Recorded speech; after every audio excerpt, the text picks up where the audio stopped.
Like, when in doubt, when the Cowboys do something, you kind of have to really get inside Jerry's head and do a little psychoanalysis. And Jerry was very vulnerable about this, talking about how, I mean, a lot of fleeting mortality type stuff, really saying the quiet part out loud about this thing.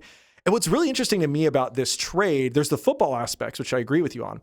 But for so long until 2025, let's say the last, I would say post Amari Cooper trade, to get him here, not to deal him out, but to get Amari Cooper here. And that was what, 19, 20, 18?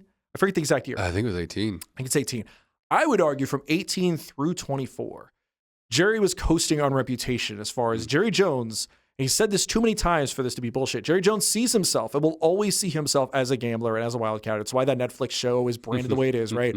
But for the last 6 years, that was not true. This is a guy who was not spending money. This is a guy who was taking no risks. This is a guy who was letting people out the door. This is a guy who's not being aggressive in contract extensions, partly to get ratings, right? The Dak Prescott and CeeDee Lamb stuff was great television. The dude knows how to make money. We have never, ever, ever disputed that.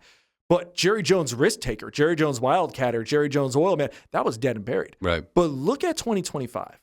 It starts off with the Schottenheimer hire. And to me, I wrote about this at the time. A lot of people said this was safe. And in a sense, yeah, because Brian Schottenheimer gets this job that he would never get otherwise because he knows that Jerry will pull a lot of the strings. You know, that's how this works.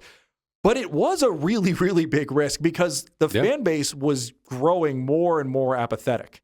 And if Brian Schottenheimer just absolutely bombs out of the gate, suddenly it's threatening relevance, which threatens profits, which is what this whole thing is, right? The Cowboys, if you haven't figured out now, guys, we've written about a lot at D Magazine. Maybe you haven't needed us to write about it at D Magazine. Maybe you knew this already.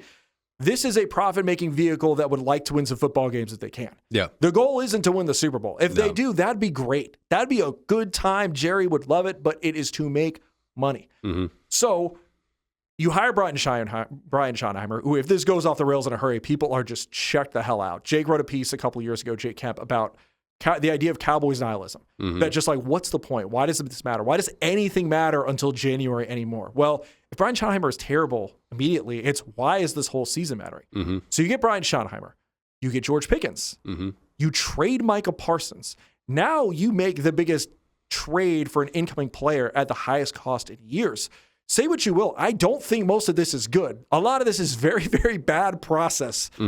But Jerry, for the first time in a while, is acting like Jerry.